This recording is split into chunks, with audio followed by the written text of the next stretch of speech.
Hello बच्चों, welcome to the world of science with Amit excellence classes. तो आज मैं बहुत दिनों के बाद जो है तो कुछ स्ट्रैटेजीज डिस्कस करने वाला हूं, खास तौर पे वो बच्चों के लिए जो अभी मॉक टेस्ट के लिए अपीयर हो रहे हैं और मॉक टेस्ट दे रहे हैं। जैसा कि आपको पता है कि अभी फर्स्ट मॉक टेस्ट हमारा कंप्लीट हुआ है, बच्चों ने मॉक टेस्ट भी दिए हैं और अब आने वाले दिनों में भी प्रॉपर शेड्यूल के हिसाब से अपने टेस्ट होते जाएंगे। तो उस हिसाब से हमारा क्या अप्रोच होना चाहिए, हमने क्या करना चाहिए बच्चों ने आइडियली, ये हम डिस्कस करने वाले हैं। तो देखिए बच्चों, मैंने हमारा जो मॉक प्रिपरेशन है, mock test preparation and their approach, ये मैंने यहाँ पर हीडिंग लिया। तो उस हिसाब से अगर हम देखते हैं तो किस तरीके से हमने प्रिपरेशन करना चाहिए, ये स्ट्रेटेजी मैं अभी आपके सामने डिस्कस करने वाला हूँ। तो बच्चों देखो, मैंने इसको दो पार्ट में डिवाइड किया है।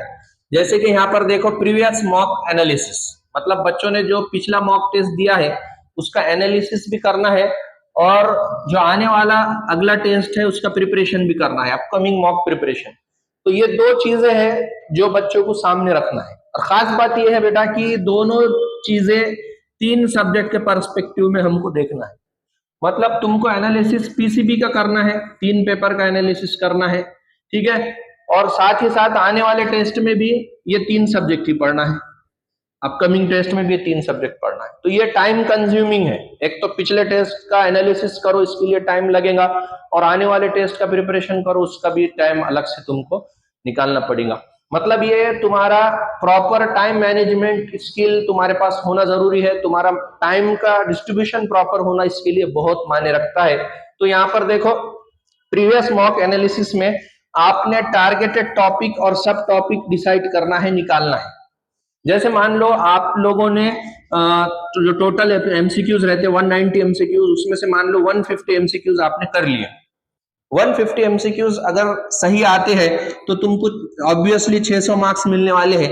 लेकिन मान लो तुम्हारा स्कोर आ गया यहाँ पर 500, ना कि 600, तुम्हारा आ गया 500, मतलब तुमको -100 मार्क्स यहाँ पर हो गए। -100 मार्क्स होने का मतलब ये है कि तुम्हारे 25 क्वेश्चंस यहाँ पर रॉन्ग आए।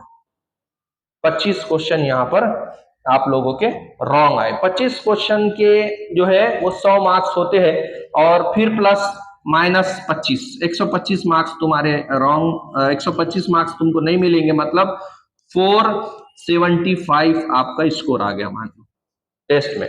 तो आपको 25 क्वेश्चंस नहीं आए, मतलब आपके 25 क्वेश्चन रॉन्ग आए, मतलब रॉन्ग क्वेश्चन 25 है और तुमने करे थे 150 क्वेश्चन, मतलब तुमने निग्लेक्ट करे टोटल 30 क्वेश्चन। 30 क्वेश्चंस जो है तो अटेम्प्ट नहीं किए, 30 क्वेश्चंस आपने अटेम्प्ट नहीं किए, तो वो क्वेश्चंस तो हम बाद में देखेंगे।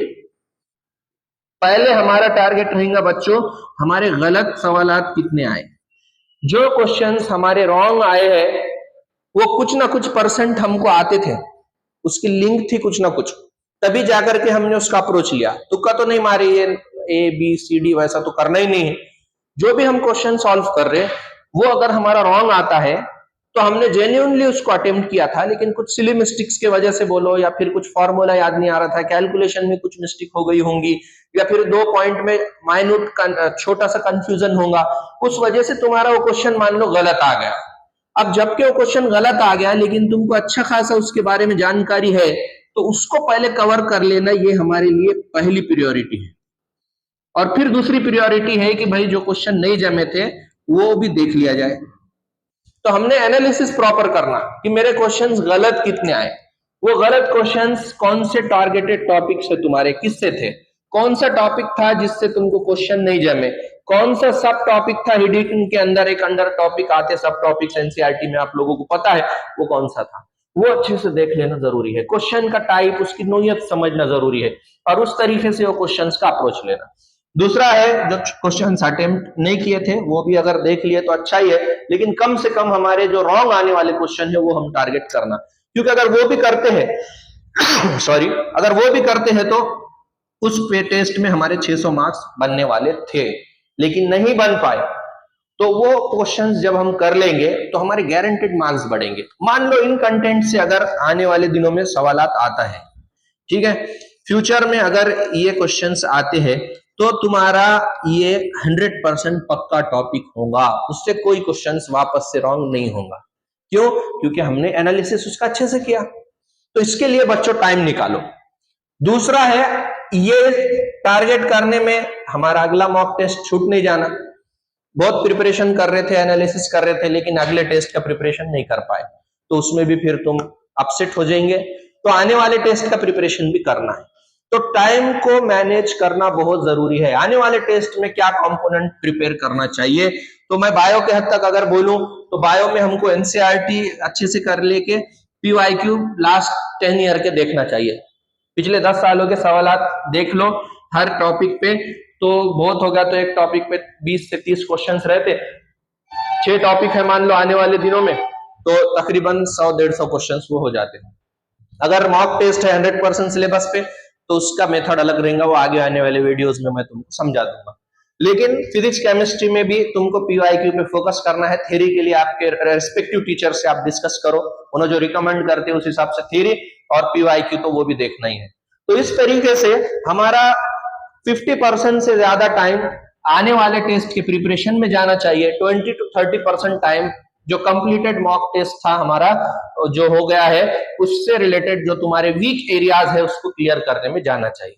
अब चूंकि रमजान है, बहुत सारे बच्चे रमजान की फॉर्मेलिटीज पूरी करते, रोजा रहता उनका और नमाज जो भी है प्रोसेस पूरा वो रहता, उसमें भी बहुत ज्यादा टाइम जाता।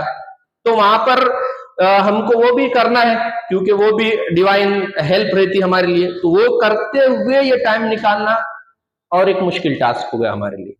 फिर खाना नहीं है, पानी नहीं है, उस केस में तो फिर हमारा पोटेंशियल और ज्यादा जो है तो इम्प्रूव करने का हमको मौका है। तो जो बच्चों ने रमजान में 1 महीने में प्रिपरेशन अच्छा किया, तो रमजान के बाद का 1 महीना उनको उसकी इफिशियंसी 100% समझ में आएंगी। क्योंकि पहले भूखा पेट पढ़ रहे थे, अब खाना है तो पढ़ रहे, पहले पानी नहीं था अब पानी के साथ पढ़ रहे, तो ये चीजें तुमको और एनर्जाइज करेंगी। तो ये हमारे लिए एक पॉजिटिव अप्रोच है। लेकिन चूंकि टाइम 5 बजे के बाद से लेके तो शाम में 9 बजे तक का जो बहुत ज्यादा बिजी शेड्यूल रहता, तो वो टाइम को मेंटेन रखते हुए ये 2 चीजें तुमको करना एक अपने आप में बहुत ज्यादा मुश्किल टास्क है। लेकिन देखो बच्चों, अच्छे मार्क्स लाना है, अच्छा कॉलेज लेना है, अच्छे मुकाम पे पहुंचना है, तो कुर्बानी तो देना ही पड़ेगी, उसके बगैर ऑप्शन नहीं है। तो मैं यही बोलना चाहूंगा बच्चों कि हमने हमारा शेड्यूल 2 पार्ट में डिवाइड करना चाहिए। प्रीवियस जो मॉक टेस्ट हुआ उसका एनालिसिस और उस हिसाब से जो हमारे वीक पॉइंट्स है उसको कवर करना, और आने वाले टेस्ट का प्रॉपर प्रिपरेशन करना। और ये चीजें 2 चीजों के साथ जुड़ी हुई है, एक है हमारा होप मतलब उम्मीद, और दूसरा हमारा कंटिन्यूअस प्रोग्रेस रुकना नहीं चाहिए। तो सवाल यही है कि हमारे अंदर कितना सब्र है, कितना पैशन है, कितना हम अपने आप को मोटिवेट रखते, कितना हम ये सब चीजों से जूझने के बाद कुछ चीजें जो निगेटिव एक्सपीरियंस होता, क्वेश्चंस नहीं जमते, मार्क्स उतने अच्छे नहीं आ रहे, स्कोर ठीक ठाक नहीं आ रहा, लेकिन फिर भी उम्मीद नहीं छोड़ना है, फिर भी कोशिश करते रहना है। हम हमारे प्रोटोकॉल फॉलो करते रहेंगे आखिरी तक, एग्जाम के 1 दिन पहले तक हम पूरे प्रोटोकॉल फॉलो करते रहेंगे। उसके बाद जो होगा वो हमारे किस्मत, लेकिन कोशिश और हमारी मेहनत ये हमारे साथ मौत तक लगना जरूरी है, क्योंकि हमको मेहनत पे यकीन है।